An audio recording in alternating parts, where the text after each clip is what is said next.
Why Trump's America First doesn't require a $1 trillion national security budget. If Donald Trump's America First focused foreign policy means anything at all, it's that the current $1 trillion national security budget is double the size that a muscular Homeland defense shield actually requires. Indeed, it is no exaggeration to say that in relentless pursuit of its own self-serving aggrandizement, the military-industrial intelligence complex has massively inflated America's warfare state into an extra large, when what is really needed in the world of 2024 is a snug-fitting small. The basis for that stunning disconnect goes back deep into Cold War history and its aftermath. The post-WWII policy of collective security, extensive alliances through NATO and its regional clones and globe-spanning military power projection capabilities, and a network of 750 foreign bases was an epic historical mistake. It fostered the opposite of America First and permanently broke faith with Thomas Jefferson's wise admonition urging peace, commerce, and honest friendship with all nations, entangling alliances with none. At length, Washington became the war capital of the world and the seat of an empire-first policy regime embraced by both elected officialdom and the multitudinous nomenclatura of the warfare state that took up permanent residence on the banks of the Potomac.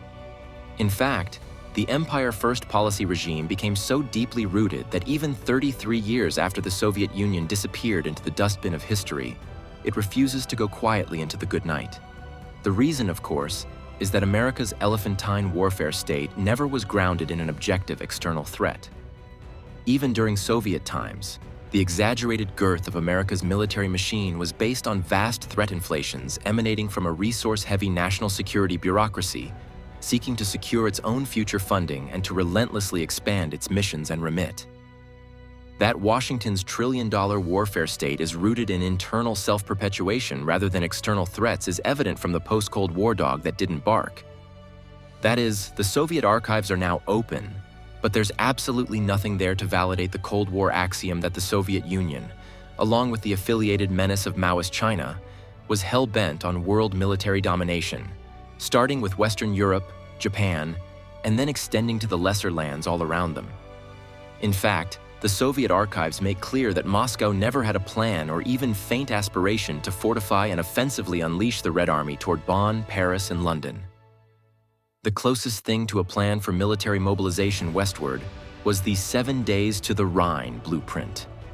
But that was a defensive action plan explicitly formulated as a contingency plan to respond to a theoretical NATO first strike. According to the plan, if NATO were to launch a nuclear attack on Poland, the Warsaw Pact would respond with a massive counterattack aimed at quickly overwhelming NATO forces in Western Europe. The goal was to reach the Rhine River within 7 days, effectively splitting Europe and preventing NATO reinforcements from reaching the front lines in Eastern Europe and potentially embarking upon yet a fourth post-1800 invasion of Mother Russia. Indeed, what the Soviet archives actually show is not the deliberations of a menacing colossus, but the record of a chronic struggle to hold together with economic baling wire and bubblegum a lumbering communist state that didn't function and couldn't last. Nevertheless, it was the false fear of a red tide descending over Europe and ultimately the Western Hemisphere too, that enabled Empire First to trump the natural and proper tendency of Washington politicians and policymakers to retreat behind America's secure ocean moats after World War II. In fact, for a brief interlude, a sweeping military demobilization did occur, when the peak $83 billion defense budget of 1945 plunged to just $9 billion by 1948.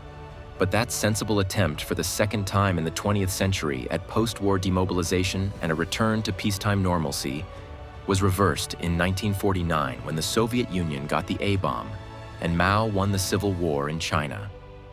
Thereafter, the spread of bases, troops, alliances, interventions, and forever wars proceeded relentlessly on the grounds that the rickety communist states domiciled in Moscow and Beijing posed an existential threat to America's survival. They did not. Not by a long shot. As the great Senator Robert Taft held at the time, the modest threat to homeland security presented by the war-ravaged corpus of the Soviet Union and the collectivist disaster imposed on China by Mao could have been readily handled with an overwhelming strategic nuclear retaliatory capacity that would have deterred any possibility of nuclear attack or blackmail. A Fortress America conventional defense of the continental shorelines and airspace that would have been exceedingly easy to stand up, given that the Soviet Union had no navy worth speaking of, and China had devolved into industrial and agricultural anarchy owing to Mao's catastrophic experiments with collectivization. That eminently correct Taftian framework never did change through the end of the Cold War in 1991, even as the technology of nuclear and conventional warfare evolved apace. For modest military spending, Washington could have kept its nuclear deterrent fully effective and maintained a formidable Fortress America defense of the homeland without any of the apparatus of empire and no American boots on foreign soil at all. And after 1991, the requirement would have been even less demanding.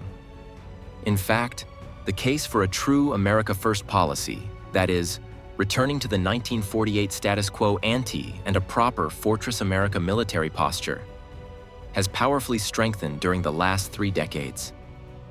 That's because in today's world, the only theoretical military threat to America's homeland security is the possibility of nuclear blackmail. That is to say, the threat of an adversary with a first strike capacity so overwhelming, lethal, and effective that it could simply call out checkmate and demand Washington's surrender.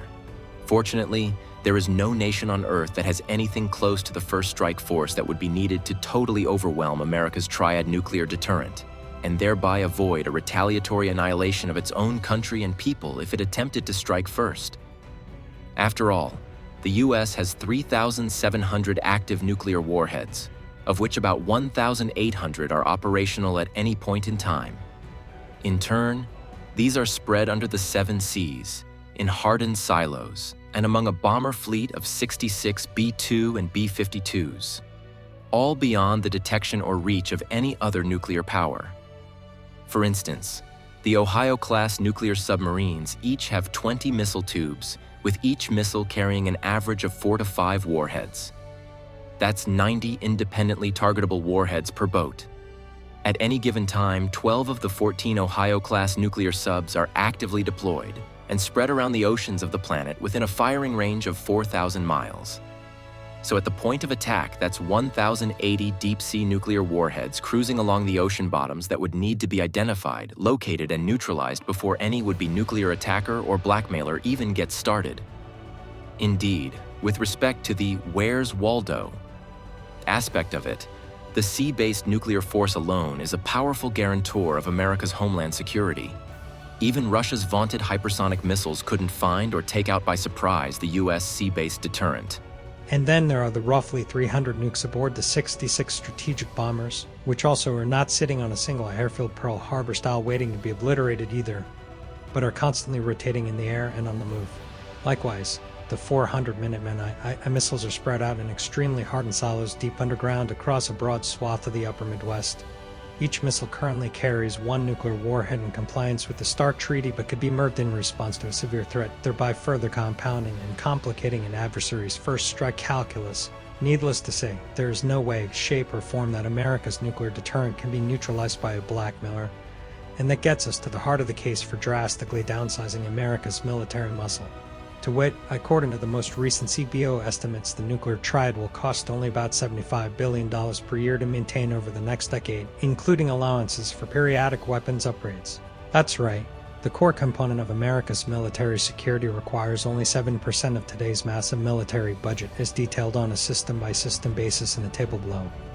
Thus, in 2023, the nuclear triad itself costs just $28 billion plus another $24 billion for related stockpiles and command, control, and warning infrastructure. Moreover, the key component of this nuclear deterrent, the sea-based ballistic missile force, is estimated to cost just $188 billion over the entire next decade. That's only 1.9% of the $10 trillion CBO defense baseline for that period. 10-year cost of U.S. strategic nuclear deterrent per CBO estimates 2023 to 2032, so the question recurs with respect to CBO's current $989 billion baseline spending level for defense in our target year of 2029. After setting aside $75 billion for the strategic nuclear triad, how much of the remaining $900 billion would actually be needed for conventional Fortress America defense of the continental shorelines and airspace? The starting point is that in the present world order there are no technologically advanced industrial powers who have either the capability or intention to attack the American homeland with conventional forces. To do that you need a massive military armada including a navy and air force many times the size of current US forces, huge air and sea lift resources, and humongous supply lines and logistics capacities that have never been even dreamed of by any other nation on the planet. You also need an initial GDP of say $50 trillion to sustain what would be the most colossal mobilization of weaponry and material in human history. And that's to say nothing of needing to be ruled by suicidal leaders willing to risk the nuclear destruction of their own countries, allies, and economic commerce in order to accomplish what? Occupy Denver? The entire idea that there is a post-Cold War existential threat to America's security is just nuts. For one thing, nobody has a GDP or a military heft. Russia's GDP is a scant $2 trillion, not the $50 trillion that would needed for it to put invasionary forces on the New Jersey shores. And its defense budget is $75 billion, which amounts to about 4 weeks of waste in Washington's $900 billion monster. As for China, it doesn't have the GDP heft to even think about landing on the California shores, notwithstanding Wall Street's endless countdown to the China boom. The fact is, China has accumulated in excess of $50 trillion of debt in barely 2 decades. Therefore, it didn't grow organically in the historic capitalist mode that printed, borrowed, spent, and built like there was no tomorrow. The resulting simulacrum of prosperity would not last a year if its $3.6 trillion global export market, the source of the hard cash that keeps its Ponzi upright, were to crash, which is exactly what would happen if it tried to invade America. To be sure, China's totalitarian leaders are immensely misguided and downright evil from the perspective of their oppressed population. But they are not stupid. They stay in power by keeping the people relatively fat and happy and would never risk bringing down what amounts to an economic house of cards that has not even a vague approximation in human history. Indeed, when it comes to the threat of a conventional military invasion, the vast Atlantic and Pacific moats are even greater barriers to foreign military assault in the 21st century than they so successfully proved to be in the 19th century. That's because today's advanced surveillance technology and anti-ship missiles would consign an enemy naval armada to Davy Jones's locker nearly as soon as it steamed out of its own territorial waters.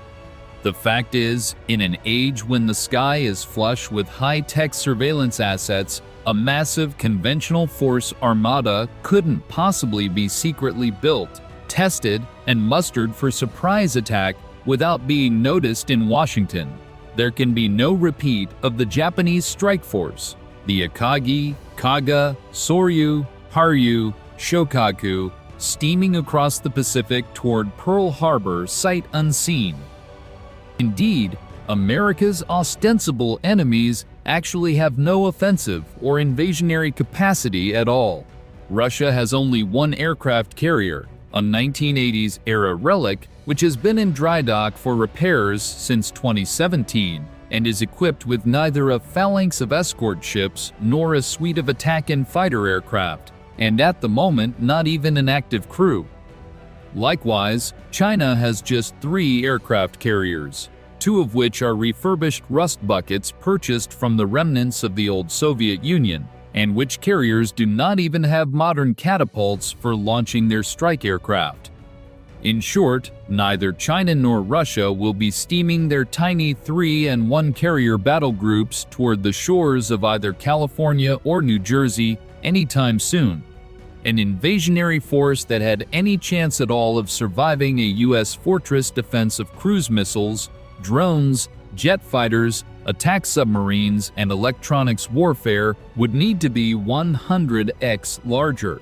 Again, there is also no GDP in the world, $2 trillion for Russia or $18 trillion for China, that is even remotely close in size to the $50 trillion or even $100 trillion that would be needed to support such an invasionary force without capsizing the home economy. Yet, Washington still maintains a globe-spanning conventional warfighting capability that it never really needed, even during the Cold War. But now, fully 1/3 of a century after the Soviet Empire collapsed, and China went the red capitalist route of deep global economic integration, it amounts to utterly extraneous and unneeded muscle. We are referring, of course, to the 173,000 U.S. troops in 159 countries and the network of 750 bases in 80 countries. All told, Washington equips, trains and deploys an armed force of 2.86 million not for purposes of homeland defense but overwhelmingly for missions of overseas offense, invasion and occupation all over the planet.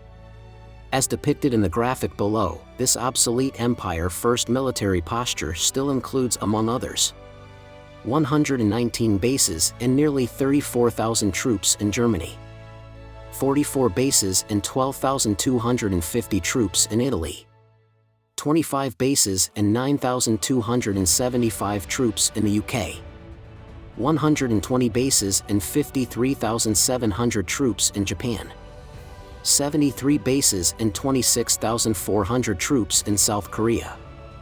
All of this unnecessary military muscle stands as costly monument to the hoary theory of collective security, which led to the establishment of NATO in 1949 and its regional clones thereafter. And, yes, there were sizable local communist parties in Italy and France in the late 1940s, and the Labour Party in England had a reddish hue. But, again, the now open archives of the old Soviet Union prove conclusively that Stalin had neither the wherewithal or intention to invade Western Europe.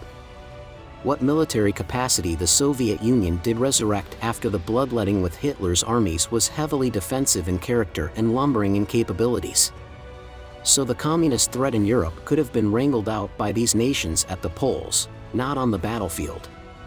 They did not need NATO to stop an imminent Soviet invasion. Of course, what NATO did accomplish was to reduce dramatically the burden of defense spending in Western Europe, even as most of these nations opted for an expansive and expensive welfare state. That is to say, the bloated warfare state that America didn't need from 1950 through 1990 ultimately enabled the welfare states that Europe couldn't afford either then or now. Needless to say, once the Washington-based empire of bases, alliances, collective security and relentless CIA meddling in the internal affairs of foreign countries was established, it stuck like glue, even as the facts of international life proved over and over again that the empire wasn't needed. That is to say, the alleged lessons of the interwar period and World War II were falsely played and replayed. The aberrational rise of Hitler and Stalin did not happen because the good people of England, France and America slept through the 1920s and 1930s. Instead, they arose from the ashes of Woodrow Wilson's intervention in a quarrel of the old world that was none of America's business. Yet the arrival of 2 million American doughboys and massive flows of armaments and loans from Washington enabled a vindictive peace of the victors at Versailles rather than an end to a pointless world war that would have left all the sides exhausted, bankrupt and demoralized, and their respective domestic war parties subject to massive repudiation at the polls. As it happened, however, Wilson's intervention on the stalemated battlefields of the Western Front gave birth to Lenin and Stalin, and his machinations with the victors at Versailles fostered the rise of Hitler. To be sure, the former in the end did fortunately bring about the demise of the latter at Stalingrad. But that should have been the end of the matter in 1945, and, in fact, the world was almost there. After the victory parades, demobilization and normalization of civilian life proceeded apace all around the world. Alas, Washington's incipient war party of military contractors and globetrotting operatives and officialdom gestated in the heat of World War II was not about to go quietly into the good night. Instead, the Cold War was midwifed on the banks of the Potomac when President Truman fell under the spell of warhawks like Secretary James Burns, Dean Acheson, James Forrestal and the Dulles brothers, who were loath to go back to their mundane lives as civilian bankers, politicians, or peacetime diplomats. So, in the post-war period, world communism was not really on the march and the nations of the world were not implicated in falling dominoes or gestating incipient Hitlers and Stalins. But the new proponents of empire insisted they were just the same, and that the national security required the far-flung empire that is still with us today. So here is no mystery, therefore, as to why the forever wars go on endlessly. Or why at a time when Uncle Sam is hemorrhaging red ink like never before, a large bipartisan majority sees fit to authorize $1.1 trillion per year for vastly excessive military muscle and wasteful foreign aid boondoggles that do absolutely nothing for America's homeland security. In effect, Washington has morphed into a freak of world history, a planetary war capital dominated by a panoptic complex of arms merchants, paladins of foreign intervention and adventure and warfare state nomenclatura.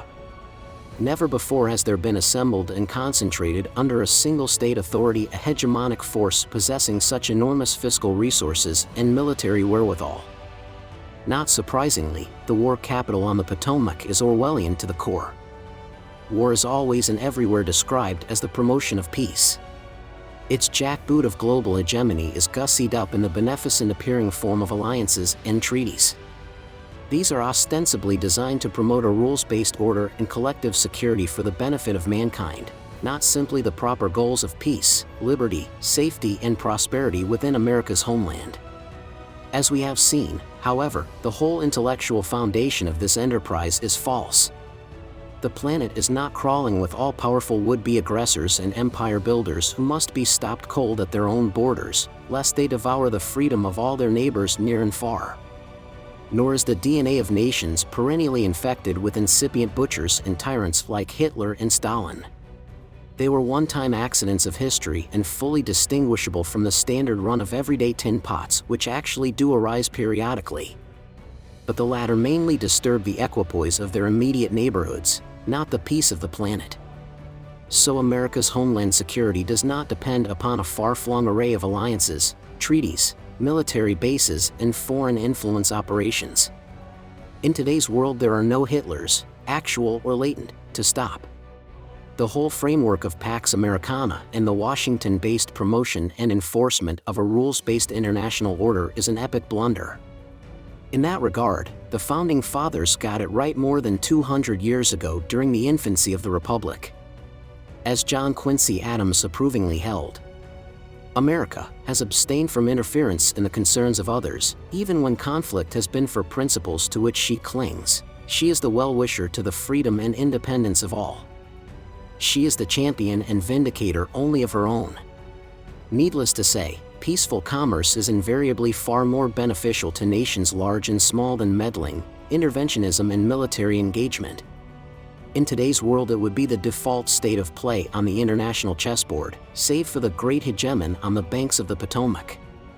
That is to say, the main disturbance of the peace today is invariably fostered by the self-appointed peacemaker, who, ironically, is inherently the least threatened large nation on the entire planet. The starting point for an America First military posture, therefore, is the drastic downsizing of the nearly 1 million man standing U.S. Army. The latter would have no uses abroad because there would be no cause for wars of foreign invasion and occupation, while the odds of any foreign battalions and divisions reaching America are virtually non-existent. With a proper coastline garrison of missiles, attack submarines and jet fighters, any invading army would become shark bait long before it saw the shores of California or New Jersey. Yet the 462,000 active-duty Army soldiers at $112,000 each have an annual budget cost of $55 billion, while the 506,000 Army Reserve forces at $32,000 each cost upwards of $16 billion. And on top of this force structure, of course, you have $77 billion for operations and maintenance, $27 billion for procurement, $22 billion for RD&E, and $4 billion for everything else, based on the FY 2025 budget request. In all, the current Army budget totals nearly $200 billion, and virtually all of that massive expenditure, nearly 3x the total defense budget of Russia, is deployed in the service of empire, not homeland defense. It could readily be cut by 70% or $140 billion, meaning that the U.S. Army component of a $450 billion Fortress America defense budget would absorb just $60 billion annually. Likewise, the U.S. Navy and Marine Corps spends $55 billion annually on 515,000 active duty forces and another $3.7 billion on 88,000 reserves. Yet if you look at the core requirements of a Fortress America defense posture, these forces and expenses are way over the top, as well. By core missions we'll refer to the Navy component of the Strategic Nuclear Triad and the Navy's large force of attack and cruise missile submarines. As it happens, here are the current manpower requirements for these key forces. 14 Ohio-class strategic nuclear subs. There are 2 crews of 155 officers and enlisted men for each boat, resulting in a direct force requirement of 4,400 and an overall total of 10,000 military personnel when admirals, overhead, and woke compliance is included, or not. At 50 attack/cruise missile subs, there are 2 crews of 132 officers and enlisted men for each boat, for a direct requirement of 13,000 and an overall total of 20,000 including admirals and overhead. In short, the core Navy missions of a Fortress America defense involve about 30,000 officers and enlisted men, or less than 6% of the current active duty force of the Navy/Marine Corps. On the other hand, the totally unnecessary carrier battle groups, which operate exclusively in the service of Empire, have crews of 8,000 each when you count the escort ships and suites of aircraft. So, the 11 carrier battle groups and their infrastructure require 88,000 direct military personnel and 140,000 overall when you include the usual support and overhead. Likewise, the active duty force of the Marine Corps is 175,000, and that's entirely an instrument of invasion and occupation. It's totally unnecessary for a homeland defense.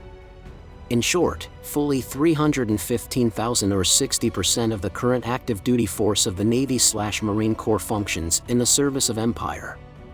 So, if you redefine the Navy's missions to focus on strategic nuclear deterrence and coastal defense, it is evident that more than half of the Navy's force structure is not necessary for homeland security.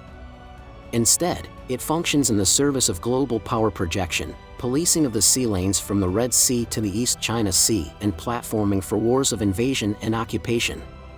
Overall, the current Navy/Marine Corps budget stands at about $236 billion when you include $59 billion for military personnel, $81 billion for O&M, $67 billion for procurement, $26 billion for RD&E, and $4 billion for all other.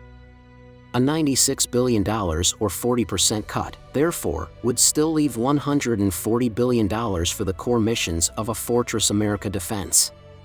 Among the services, the $246 billion contained in the Air Force budget is considerably more heavily oriented to a Fortress America versus Empire-based national security posture than is the case with the Army and Navy. Both the Minuteman land-based leg of the Strategic Triad and the B-52 and B-2 bomber forces are funded in this section of the defense budget. And while a significant fraction of the budget for the manning, operations and procurement of conventional aircraft and missile forces is currently devoted to overseas missions, only the airlift and foreign base component of those outlays inherently function in the service of Empire.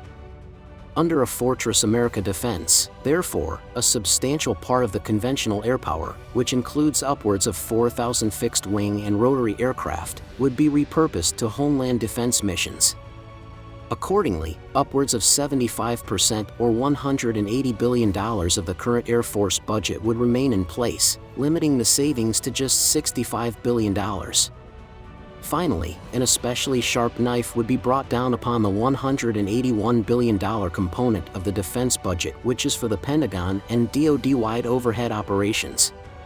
Fully $110 billion or 61% of that huge sum, again more than 2x the total military budget of Russia, is actually for the army of DoD civilian employees and DC/Virginia-based contractors which feast upon the warfare state.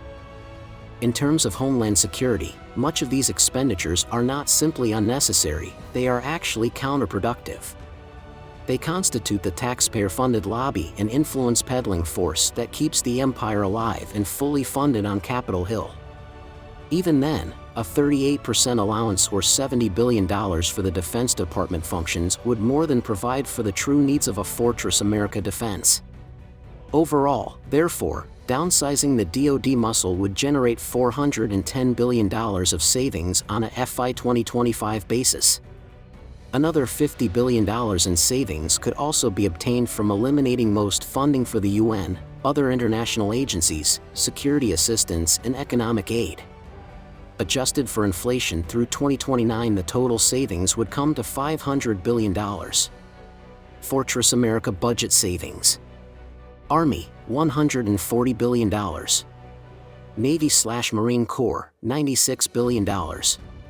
Air Force, $65 billion. DoD agency-wide, $111 billion. UN contributions and foreign economic and humanitarian aid, $35 billion. International security assistance, $15 billion. Total savings, FY 2025 basis, $462 billion. 8% inflation adjustment to FY 2029, plus $38 billion. Total FY 2029 budget savings, $500 billion. The resulting allowances, FY 2025 basis, of $60 billion for the Army, $140 billion for the Navy, $180 billion for the Air Force, and $70 for DoD-wide operations would shrink the defense component of the warfare state to $450 billion per year. In current dollars of purchasing power, that happens to be exactly what Eisenhower thought was more than adequate for national security when he warned of the military-industrial complex during his farewell address 63 years ago. At the end of the day, the time to bring the empire home is long overdue. The $1.3 trillion annual cost of the warfare state, including international operations and veterans, is no longer even remotely affordable, and it has been wholly unnecessary for Homeland Security all along. We hope you enjoyed that. From the Other Side special, Empire Overreach, the $1 trillion war machine. If you like that, we have live shows every Wednesday and Sunday at 8 p.m. Minsk, Belarus time. Thanks for watching, and please like this video, share the link, and if you have not yet, please subscribe to the channel. Here are more from the Other Side specials you might not yet have seen. Please check them out.